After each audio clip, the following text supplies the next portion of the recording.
कभी तुम्हें ऐसा लगा है कि तुम्हारा जो जीमेल है वो कूड़े से भर चुका है? वेल, मेरी जो प्राइमरी ईमेल आईडी है उसके ऊपर 3500 से ज़्यादा ईमेल्स हैं, जिनमें से 3000 ईमेल्स शायद मेरे काम के भी नहीं है। तो फिर मैंने सोचा कि क्यों ना मैं इस प्रॉब्लम को सोल्यूशन खुद ही निकाल दूं, इंटरनेट पे इसे अपलोड कर दूं एंड मालामाल बन जाऊं। It was easy. Turns out कि हमें इस प्रॉब्लम को सोल्व करने के लिए सिर्फ 3 चीज़ें चाहिए। पहला है गूगल ऑथेंटिकेशन, दूसरा है जीमेल एपीआई एंड तीसरा है ऑफ कोर्स कूल यूआई।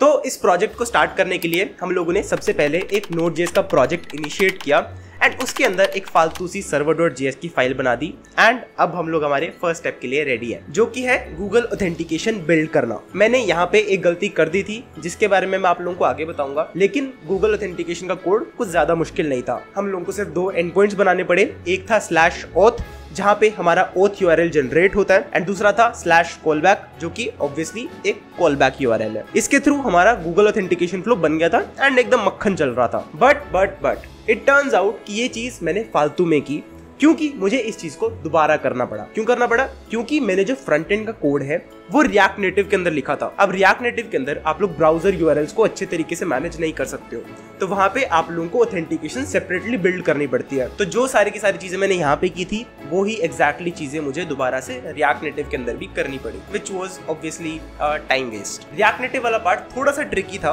क्योंकि वहां पे हमें 3 क्लाइंट आईडीज जनरेट करनी पड़ी, एंड्रॉइड, वेब एंड iOS तीनों के लिए अलग अलग। हम तीनों हैं अलग अलग, हम तीनों हैं जुदा जुदा, वही वाला।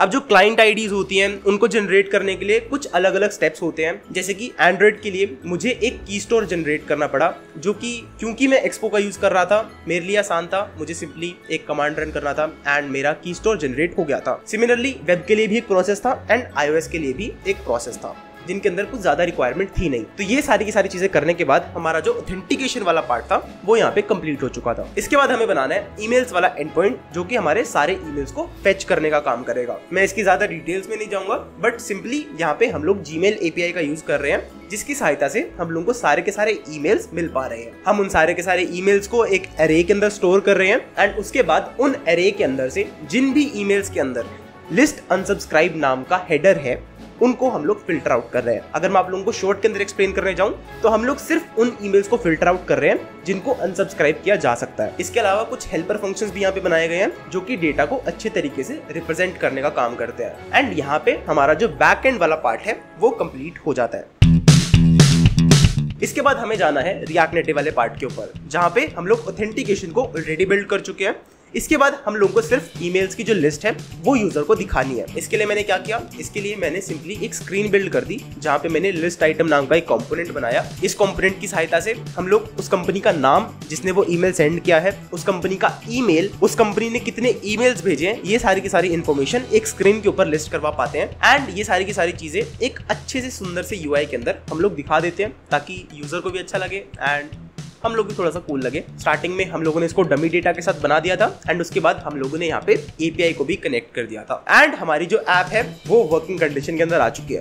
अगर आप लोगों को कोड चाहिए मैंने डिस्क्रिप्शन के अंदर डाल दिया है, आप लोग वहां से जाके कोड को चेकआउट कर सकते हो। अब हमारा जो ऐप है वो यहाँ पे पूरा हो चुका है। इसके अलावा कुछ जिंदगी में हमारी बचा नहीं है मरने के अलावा, बट एक छोटी सी चीज है जो कि हम लोग कर सकते हैं, जो कि मैंने की नहीं, वो है इस एपीआई को एंड इस ऐप को डिप्लॉय करना। अगर आप लोगों को एपीआई को डिप्लॉय करना है आप लोग render.com जैसी सर्विसेज का यूज कर सकते हो।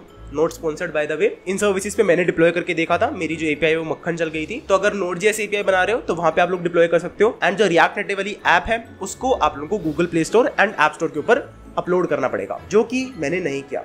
इसके क्या रीजन थे? 2 रीजन है इस चीज के।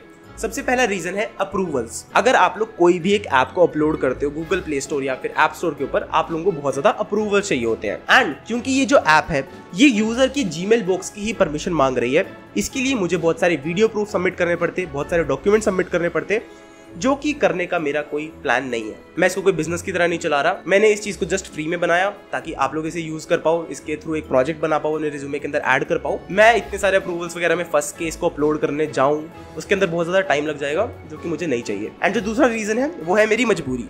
गूगल ने मेरा प्ले स्टोर अकाउंट बैन कर दिया।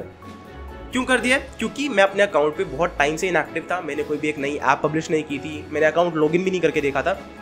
तो उन्होंने क्या किया, मेरे गूगल अकाउंट को बैन ही कर दिया, जो कि आप लोगों के साथ भी हो सकते हैं। मुझे $25 दोबारा देने का कोई शौक भी नहीं था, जो ऐप मैं अपलोड भी नहीं कर सकता, इसीलिए ये 2 रीजंस की वजह से मैंने इस ऐप को अपलोड नहीं किया। आप लोगों को डिस्क्रिप्शन के अंदर कोड मिल जाने वाला है, आप लोग वहां से जाके कोड को एक्सेस कर सकते हो, रिएक्ट नेटिव की जो ऐप है उसको बूट अप कर सकते हो एंड अपने डिवाइस के अंदर चला के देख सकते हो। ये जस्ट मेरा एक नया तरीका है वीडियो बनाने का, जहाँ पे मैं आप लोगों को कुछ नए प्रोजेक्ट्स बनवाता हूँ।